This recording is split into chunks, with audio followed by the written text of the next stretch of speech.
अस्सलाम वालेकुम नाजरीन, पुलिस फाइल के एक नए एपिसोड के साथ मैं हूं एसपी मूसा। आइए नजर डालते हैं आज के एपिसोड पर। आज की पुलिस फाइल में शामिल है। पुलिस फाइल ने कहानी बताई, एजेंट गुर्बत और हलवाई। बैरून मुल्क जाना महंगा पड़ा, सरगोधा का मुमताज और एजेंट चालबाज।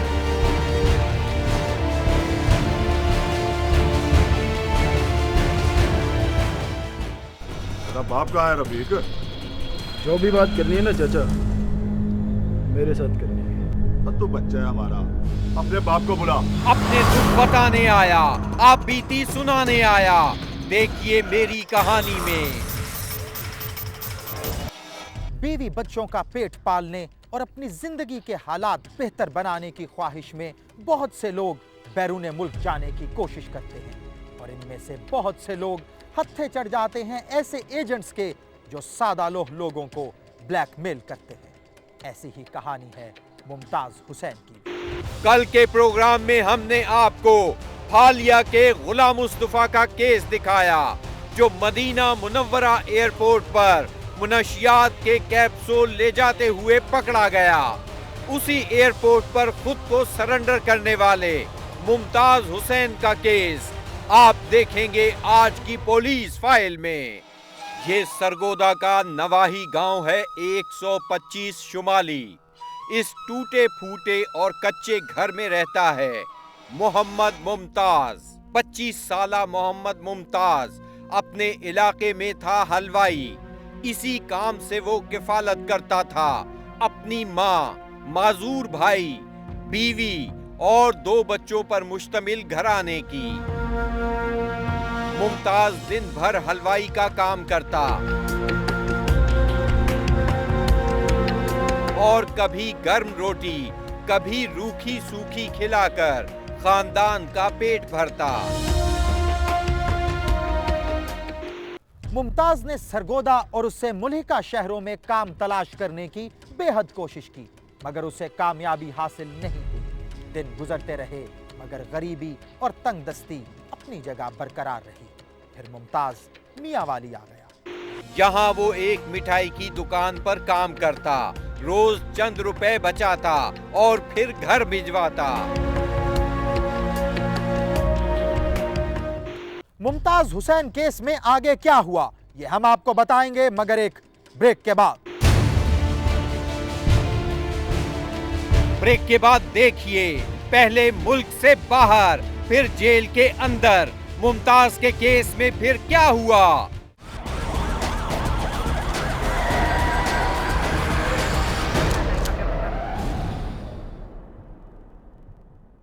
ब्रेक पर जाने से पहले बात कर रहे थे मुमताज हुसैन के केस की।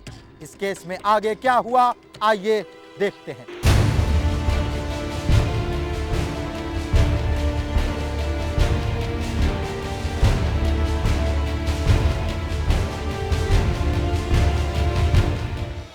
मगर मुमताज को बचत करने के लिए अपना पेट काटना पड़ता। वो एक वक्त का खाना खा लेता और बाकी पैसे बचा लेता ताकि उसके बीवी, बच्चे, माजूर भाई और माँ अच्छा खाना खा ले। एक दिन मुमताज मियांवाली की इसी मिठाई की दुकान में बैठा काम में मसरूफ था। एक शख्स आया, उसने कुछ मिठाई खरीदी। वो आदमी गौर से मुमताज को देख रहा था। उसने आंखों ही आंखों में जान लिया कि हलवाई का काम करने वाला ये शख्स एक गरीब और तंगदस्त आदमी है। उसने मुमताज से नाम पूछा। मुमताज ने उसे अपना नाम बताया। फिर उस आदमी ने पूछा मुमताज की रिहाइश, घर और हालात के बारे में। दुकान में इक्का दुक्का गाहक ही आ रहे थे। मुमताज उस आदमी की तरफ मुतवज्जे हो गया। उसने अपने बारे सारी बातें बता दी। वो आदमी कहने लगा, ये कैसा अच्छा इत्तेफाक है कि मैं इस दुकान में आया और तुमसे मिला। मैं एक एजेंट हूँ और लोगों को बैरून मुल्क भेजना मेरा पेशा है। इसी से मैं अपने काम बनाता हूँ और अच्छा पैसा कमाता हूँ। पैसे की कमी कोई नहीं मेरे पास। बस लोगों की मदद करके खुशी मिलती है। तुम चाहो तो तुम्हारे दिन बदल सकते हैं। अगर तुम राजी हो जाओ तो मैं तुम्हें बैरूने मुल्क भिजवा सकता हूँ। मुमताज उस आदमी की चिकनी चुपड़ी बातों में आ गया। उसकी आंखों के सामने उसके बच्चों का अच्छा मुस्तकबिल छा गया। वो माजूर भाई का इलाज करा सकेगा और बच्चों को अच्छे स्कूल में पढ़ा सकेगा। वो खुश हो गया। उसने एजेंट से पूछा कि मुझे करना क्या होगा। एजेंट ने उसे बताया, सबसे जरूरी है कि तुम 2.5 लाख लाकर मुझे दो। मैं तुम्हें कंपनी वीजे पर सऊदीया भेज दूंगा। बस फिर तुम्हें अमीर होने से कोई नहीं रोक सकेगा। मुमताज ने कहा कि पैसों के इंतजाम में देर हो सकती है मुझे। एजेंट कहने लगा, कोई बात नहीं, मुझे पासपोर्ट और कागजात ला दो और कोशिश करो पैसे जल्दी हो जाएं। एजेंट की बातों में आया मुमताज खुश खुश मियां वाली से वापस अपने गांव चला आया। उसने बीवी को बताया कि एक एजेंट ने उसे सऊदीया भिजवाने का वादा किया है। अगर ये हो जाए तो मुस्तकबिल संवर जाएगा। बीवी ने पूछा कि पैसे किस तरह होंगे। दोनों बातचीत करते रहे। तय हुआ कि 5 मरले की जमीन बेच दी जाए और जो थोड़ा सा जेवर है उसकी कीमत लगवा ली जाए तो शायद काम हो जाए। मुमताज हुसैन ने अपनी 5 मरले की जमीन, बीवी का जेवर और घर का कुछ सामान बेच दिया और दोस्तों से कुछ कर्ज भी लिया ताकि वहां खर्च की तंगी ना हो। उसने 2.5 लाख रुपया और अपना पासपोर्ट एजेंट के हवाले कर दिया। उन्होंने अपनी जगह बेची, बेगम ने कुछ राशन वो बेचे ने, बेच के वो कहना कि मेरे को लाया, कहना कि मैं भाई रमजान बाहर जा रहे। मैं क्यों कि यार इसने करके मैं अपनी जगह बेच ली तो बेगम ने जो रात बेच लेना तो मैं बाहर जा रहा हूँ। घर का खर्चा तो बहुत ज़्यादा ने, 2 बच्चे ने, 2-4 हज़ार रुपये तरखाना घर का निज़ाम मेरा नहीं चलता। तो चलो ये जगह बेच के चलो मैं घर दे कोई हालात जो ना बेहतर हो जाएंगे। मैं मदीना जंग से बोल रहा हूँ, सऊदी अरब से। जी जी जी सर जी, मुमताज हुसैन मेरा नाम है। जी जी। सरगोदा से आगे तहसील वाली के नजदीक 125 शिमाली हमारा गांव का नाम है। ठीक है जी, हमारे साथ धोखा पड़ा हुआ है। हमने अपने घर की जगह बेची और बीवी के जेवरात वगैरह बेच के हमने वीजा खरीदा। और फिर एजेंट ने उसको टेलीफोन पर मुबारकबाद दी। उसने बताया वीजा लग गया है, बस अब कराची आने की तैयारी करो। मुमताज ने खबर सुनाई अपनी माँ और बीवी को, मेरा वीजा लग गया है, अब हमारे दिन फिर जाएंगे। घर वालों ने खुशी का इजहार किया। साल 2011 नवंबर की 1 तारीख मुमताज ट्रेन के जरिए सरगोदा से पिंडी रवाना होने के लिए स्टेशन पहुंच गया। उसकी मां ने दुआएं दी और बीवी ने आंसुओं से रुखसत किया। मैं मुमताज की बीवी अनीस बीबी मेरा नाम है। मेरे 2 बच्चे छोटे छोटे, घर बार बेच के मेरा जेवर बेच के मैं एक बुत भाग दिया सी। वो पिंडी स्टेशन पर उतरा तो एजेंट स्टेशन पर ही मौजूद था। एजेंट ने उसका मुस्कुराते हुए इस्तकबाल किया। एजेंट के साथ कुछ और लोग भी थे। उन्होंने मुमताज को बताया कि सब कुछ ओके है, बस फ्लाइट 6 नवंबर को जाएगी। तुम उतने दिन आराम से होटल में रहो और रेस्ट करो।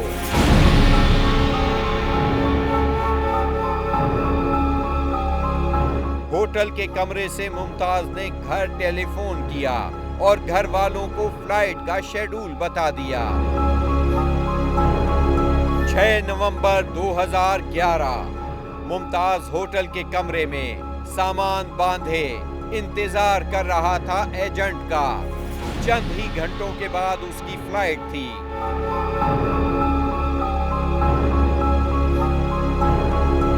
फिर एजेंट अपने चंद साथियों के साथ आया। उसके हाथ में मुमताज का पासपोर्ट और टिकट था। उसने मुमताज से कहा, तुमने सऊदीया जाना तो है, मगर तुम एक और काम कर दो हमारा, तो तुम्हारे काम में मजीद आसानियां पैदा हो जाएंगी। मनशियात से भरे कुछ कैप्सूल तुम्हें अपने पेट में रखकर सऊदीया ले जाने होंगे। मुमताज ने कहा, मैं ये नहीं कर सकता। अगर मैं पकड़ा गया तो सऊदी मुझे कत्ल कर देंगे। एजेंट ने उसकी बात सुनी तो अपने एक साथी को इशारा किया। वो उठा और रख लिया मुमताज की कनपटी पे पिस्तौल। कहने लगा कि ज्यादा मत बोल और कैप्सूल निगलने को मुंह खोल। हीरो बनने की कोशिश की तो सारा मैगजीन तेरे सर में खाली कर दूंगा। मरता क्या ना करता। मुमताज ने कैप्सूल निगल लिए। उसने उन्हें कहा कि अभी ये आपका दिल जो माने वो करो, या तो यहाँ से आपको मार देंगे, फिर मारेंगे, तो या फिर आप ये कैप्सूल खा के जाएंगे। मुमताज के मुताबिक उसकी फ्लाइट इस्लामाबाद से कराची और कराची से मदीना मुनव्वरा के लिए जानी थी। जी मैं इस्लामाबाद से कराची, कराची से सऊदी अरब सर। मुझे इस्लामाबाद में रावलपिंडी में खिलाए गए हैं सर। इसके बाद मुमताज को पिंडी से कराची ले जाया गया और कराची से उसे मदीने की फ्लाइट पर सवार कर दिया गया। आप इधर एयरपोर्ट से कैसे गुजर गए? आपको इधर से किसी ने नहीं रोका? मुझे उन्होंने ये कहा था कि अगर तूने कराची इस्लामाबाद पे बताया तो हम तुम्हारे बच्चों को, ठीक। अगर हम इतना बड़ा काम करते हैं ना, हमारा इतना बड़ा कारोबार है, हर हफ्ते हम 2-3 आदमी यहाँ से भेजते हैं पाकिस्तान से, एक हफ्ते में। मुमताज हुसैन केस में आगे क्या हुआ ये हम आपको बताएंगे, मगर एक ब्रेक के बाद। ब्रेक के बाद देखिए, पहले मुल्क से बाहर फिर जेल के अंदर मुमताज के केस में फिर क्या हुआ।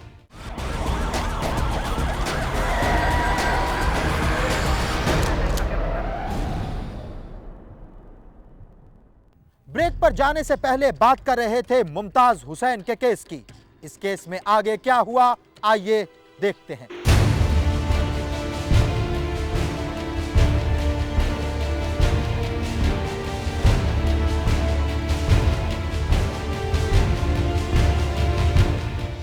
एजेंट और उसके साथी मुमताज को एयरपोर्ट ले गए। उन्होंने मुमताज को बोर्डिंग लॉन्च तक पहुंचाया। मुमताज जब मदीना एयरपोर्ट पहुंचा तो सिक्योरिटी एहलकारों को उस पर शक हो गया।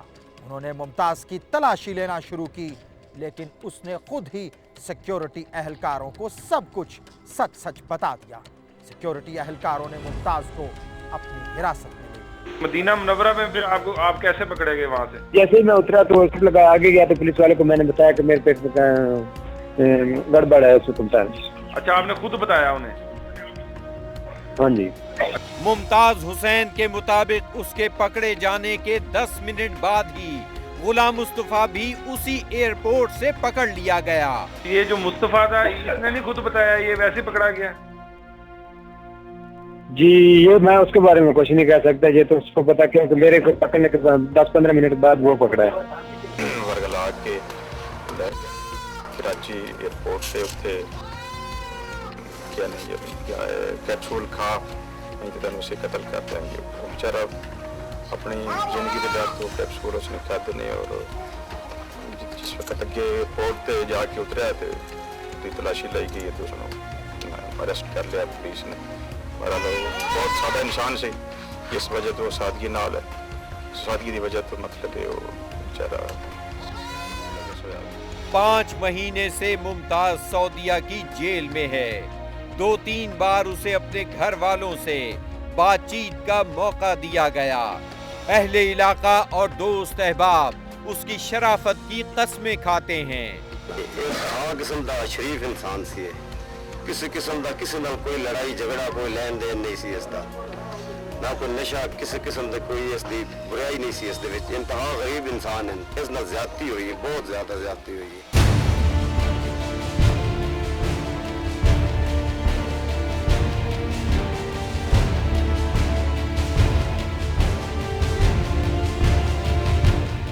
और नहायत शरीफ इंतहाई दर्जे का, और अकेला घर तकरीबन कफील भी अकेला ही है, लिहाजा उस नाल जो भी होया ज्यादती हुई है और उसका इंसाफ होना चाहिए।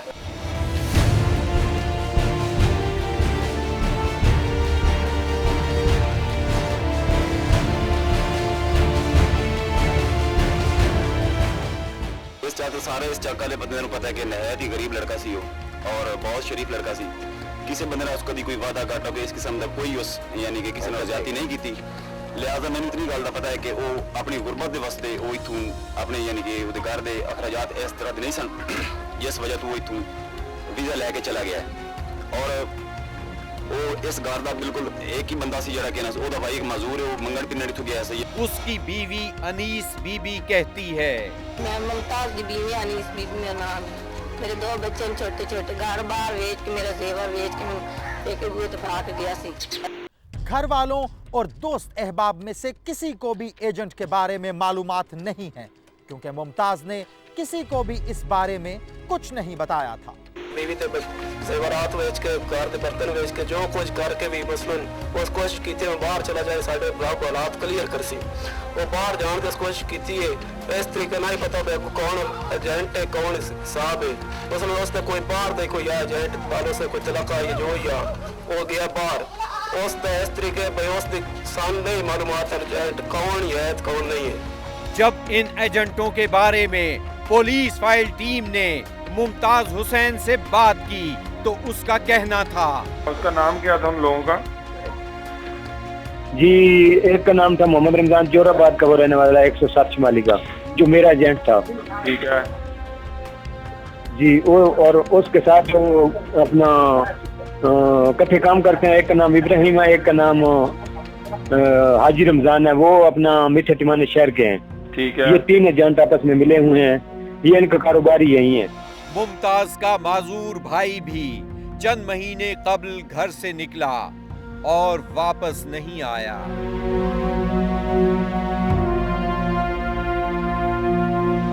ये माजूर घर से भीख मांगने अक्सर निकल जाता था।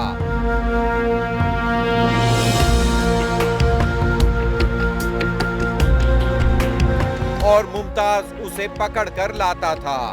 वो कहता कि तू गम न कर, मैं तेरा इलाज करा ही दूंगा, तुझे मांग कर खाना नहीं पड़ेगा।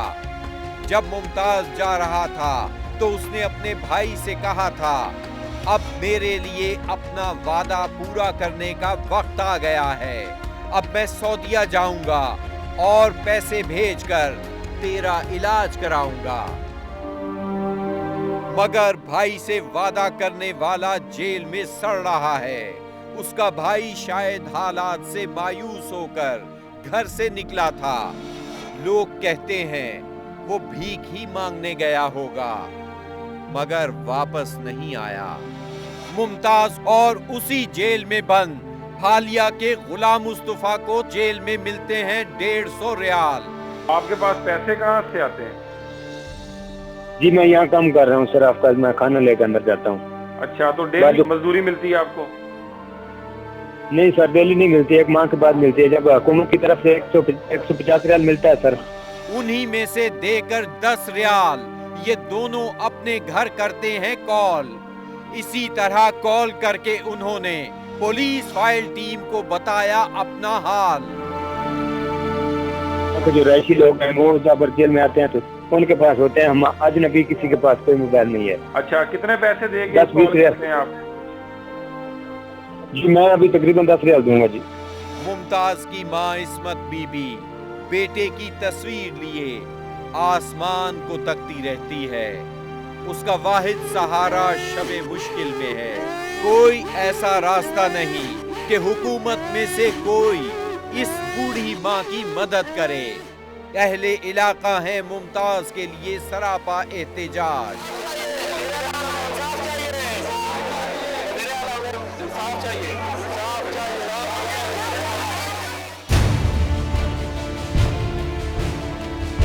ब्रेक के बाद देखिए, पहले मुल्क से बाहर फिर जेल के अंदर मुमताज के केस में फिर क्या हुआ।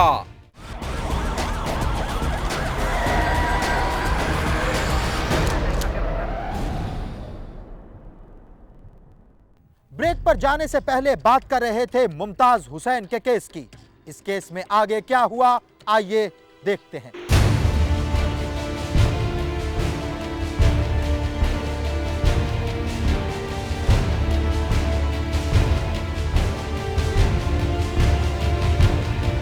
हालिया का गुलाम मुस्तफा और सरगोदा का मुमताज मुबैना तौर पर सऊदी अरब की एक ही जेल में कैद हैं। पुलिस फाइल तफ्तीशी टीम की बात दोनों से एक ही नंबर के जरिए हुई।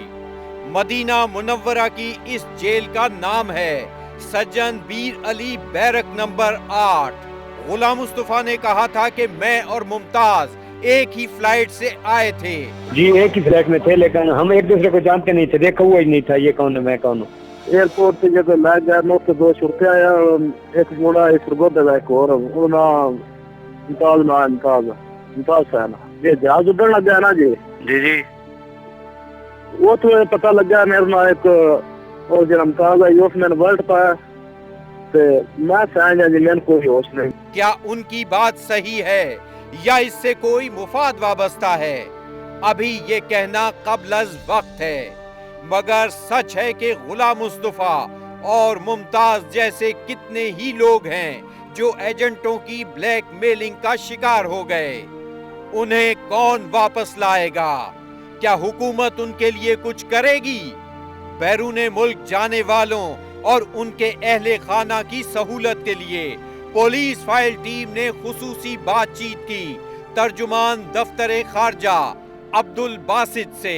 जहाँ तक पाकिस्तानी सफारत खानों का ताल्लुक़ है, उनका बहुत से बुनियादी जो उनके फ़राइज़ मनसबी हैं उसमें जो अव्वलीन है वो यही है कि जो पाकिस्तानी बाहर हमारे हैं उनकी वेलफेयर के हवाले से और उनकी जो भी उनकी मुश्किलात हैं उनको दूर करने के लिए पेश रहें।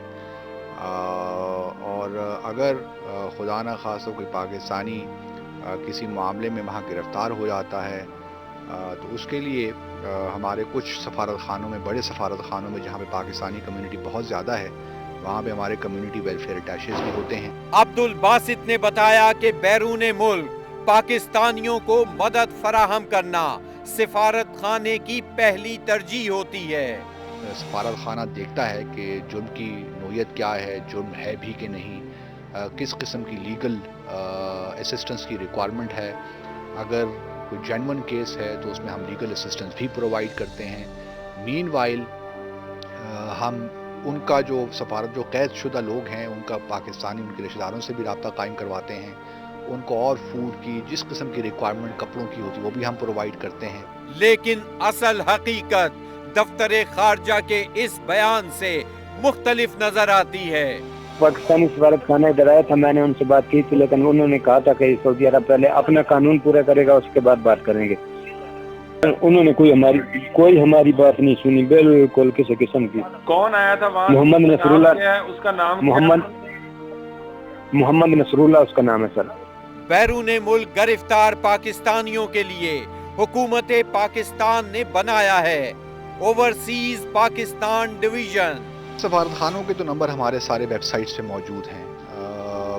अगर आपको कोई मुश्किल किसी शख्स को हो रही है तो वो हमसे यहाँ पाकिस्तान फॉरेन ऑफिस से भी रब्ता कायम कर सकते हैं, हम भी फैसिलिटेट कर सकते हैं। बल्कि पिछले साल ही हमने यहाँ एक ओवरसीज़ पाकिस्तान डिवीज़न एक नया यहाँ बनाया है फॉरेन ऑफिस में, जिसका काम ही यही है कि वो पाकिस्तानी जो बाहर रहते हैं और ख़ास तौर पर जो गिरफ़्तार हैं उनकी जल्द से जल्द पाकिस्तान रिपैट्रिएशन का बंदोबस्त करे। भी कोई रिश्तेदार किसी ऐसे शख्स का जो वहाँ गिरफ़्तार है रब्ता कायम करना चाहता है तो सबसे बुनियादी चीज़ यही है कि पहले जो हमारे कमर्शियल अटैचेज़ हैं, कम्युनिटी वेलफेयर अटैचेज़ हैं सॉरी, उनसे रब्ता कायम करें और जो भी इंफॉर्मेशन डिटेल्स उनके पास मौजूद हैं वो उनके साथ शेयर कर लें।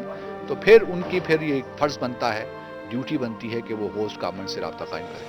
तर्जुमान दफ्तर खारजा कहते हैं बैरूने मुल्क ज्यादातर गिरफ्तारियां मनशियात की स्मगलिंग के बाइस हैं। तो बाहर गिरफ्तार हैं पाकिस्तानी, उनका ज़्यादा जो ताल्लुक़ है वो जिन चार्जेस में वो गिरफ्तार हैं उनका ताल्लुक़ ड्रग स्मगलिंग से है। मुमताज हुसैन एक मुहिब्बे वतन पाकिस्तानी की हैसियत से मनशियात के इन स्मगलरों का निशाना बनने वाले मजीद पाकिस्तानियों को बचाने के लिए फरियाद करते हुए अपनी जान कुर्बान करने को तैयार है। उसका कहना है, मैं बार बार ये कह रहा हूँ कि मुझे अपनी कोई चिंता नहीं है, मुझे किसी सजा की कोई डर नहीं है, लेकिन मुझे सिर्फ डर है जो लोग आ रहे हैं बार समझो कि शाखें आ रहे हैं, क्योंकि मैंने जड़ दी है इधर सऊदी अरब को, मैंने हुकूमत की मदद की है, जड़ दी है इनको कि ये जड़ को काटें इधर से, इसके जरिए और आदमी तक पहुँचे। अपने बीवी बच्चों का पेट पालने और 2 वक्त की रोटी कमाने के लिए मुमताज हुसैन और गुलाम मुस्तफ़ा जैसे कितने ही पाकिस्तानी हैं जो मुल्क से बाहर जाने की कोशिश करते हैं और इंसानी स्मगलरों के हत्थे चढ़ जाते हैं। एसपी मूसा आला हुक्काम और मुतल्लिका महकमों से अपील करता है कि इन इंसानी स्मगलरों के खिलाफ सख्त से सख्त कार्रवाई करने के साथ साथ इन गरीब और बेगुनाह पाकिस्तानियों को रिहाई दिलवाने के लिए अमली तौर पर इक़दाम करें। तेरा बाप कहाँ है रफीक? जो भी बात करनी है ना चाचा, मेरे साथ करनी है। तू बच्चा है हमारा, अपने बाप को बुला। ब्रेक के बाद देखिए अपने दुख बताने आया, आप बीती सुनाने आया। देखिए मेरी कहानी में।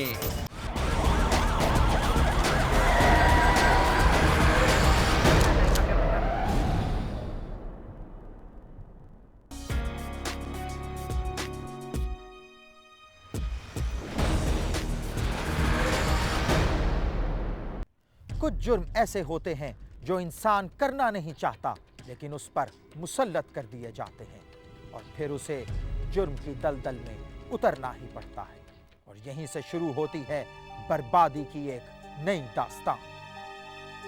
मेरा नाम हयात है। हमारी थोड़ी सी ज़मीन थी जिससे घर का गुजारा चलता था। मेरा बाप बड़ा शरीफ आदमी था। पूरी ज़िंदगी उसने कभी भी किसी से झगड़ा नहीं किया था। शरीकों ने उसकी शराफत को देखते हुए उसका हुक्का पानी तंग कर दिया।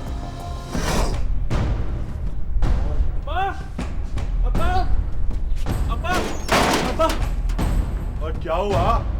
क्यों शोर डाला हुआ है? अब्बा और कर तो मीठी जुबान में लोगों से बातें। ओए, क्या फायदा तेरी शराफत का? आखिर हुआ क्या है, मुझे भी तो पता चले। तेरी जमीन पे कब्जा कर लिया तेरे शरीकों ने। कैसे हो सकता है कब्जा? ऐसा ही हुआ है। चल तू मेरे साथ और चल के उनसे बात करते हैं। चल चल।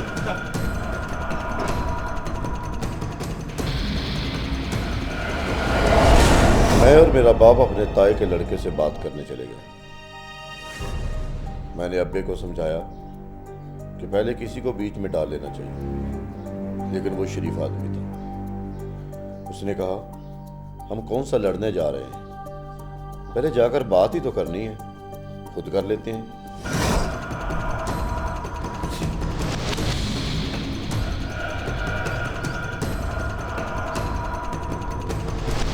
क्या हाल है चाचा? तेरा बाप कहाँ है रफीक? जो भी बात करनी है ना चाचा, मेरे साथ करनी है। तू बच्चा है हमारा, अपने बाप को बुला। क्या कुत्ते की तरह बाप लगा रखी है? तूने मेरे बाप को गाली निकाली, मैं तुम्हें जिंदा नहीं छोड़ूंगा। उन्होंने मुझे और मेरे बाप को बड़ा बेइज्जत किया। हम उनके बाप से बात करने गए थे, लेकिन उसने हमें जानबूझकर उकसाया और उसके बाद हमारे दरमियान हाथापाई होने लगी। कुछ लोग वहां आए और उन्होंने बीच बचाव करवा दिया। ज़मीन के कब्जे पर कोई बात किए बगैर ही हम लोग वापस आ गए। उन्होंने हम पर घर में घुसकर मारने का पर्चा करा दिया। पुलिस मुझे और मेरे वालिद को गिरफ्तार करके ले गई। हमारी जमानत पर रिहाई हो गई। एक दिन मेरे वालिद अदालत से वापस आ रहे थे कि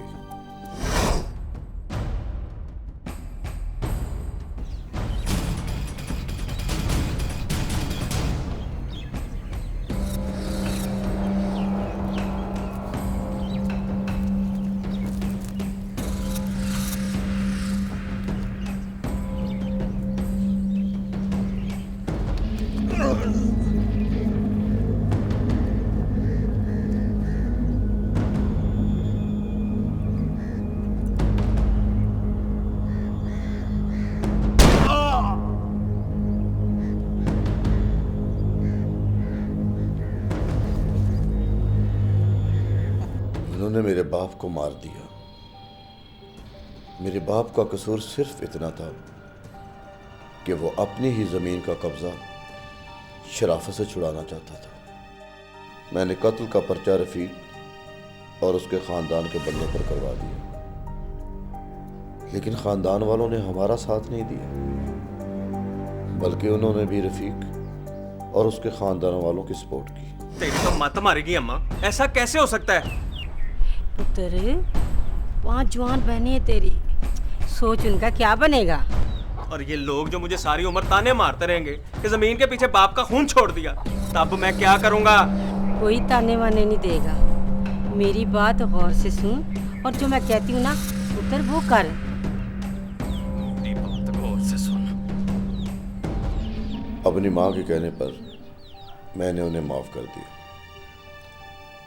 जिस जमीन पर कब्जा हुआ था वो और उसके अलावा कुछ और जमीन उन्होंने रफीक को माफ करने के बदले मेरे नाम कर दी।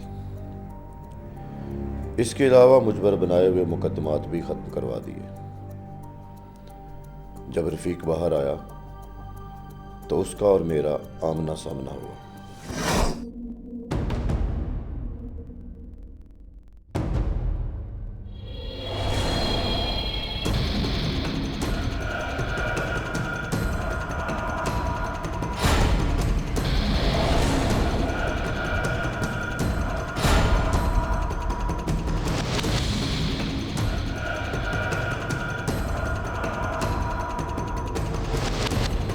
रफीक की ज़बान नहीं रुकती थी, सीना फैलाकर चलता, जहां उठता बैठता एक ही बात करता कि हयात ने हमारा क्या कर लिया। लोग मुझे उसकी बातों के बारे में बताते रहते। एक दिन बाप की लाश का मुल्क 10 किले, कुछ बेगैरती नहीं है जीरिया? अब किसी को खैरत ही ना आए तो वह बेचारा क्या करेगा चौधरी?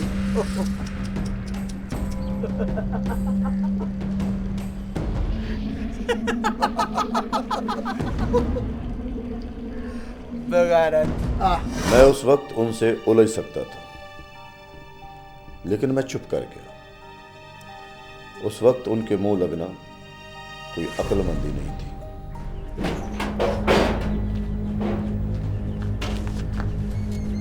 क्या बात है पुत्र, इतने गुस्से में क्यों लग रहे हो? अम्मा मैं तुझे कहता था ना कि मेरी जिंदगी मुश्किल हो जाएगी, मगर तू ना मानी। तम्मल कर पुत्र तम्मल, कोई गुस्से में ऐसा कदम ना उठा लेना जो नुकसान करे। अब्बा भी यही कहता था, फिर को बदल लिया ना उसने। चल बकवास ना कर और जाके अपना दिमाग ठंडा कर। हाँ ठंडा कर। हर वक्त गुस्सा ही गुस्सा। मैं कई दिनों तक इस पर गौर करता रहा। उन्होंने गांव में मेरा जीना मुश्किल कर दिया। जहां भी जाता कोई ना कोई ऐसी बात जरूर मत्थे लागी जाती। मैं तंग आ गया था। पिंड के बड़ों ने भी रफीक को समझाया था कि इस तरह और खून खराबा होगा, लेकिन वो ना समझा। और फिर तंग आकर मैंने एक फैसला कर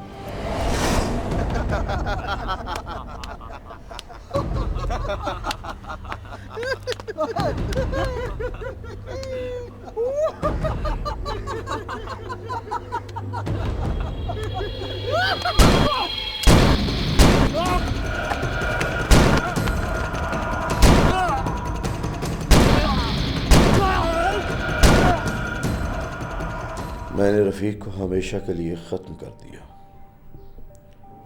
हिसाब बराबर हो गया। मैं ये सब नहीं करना चाहता था।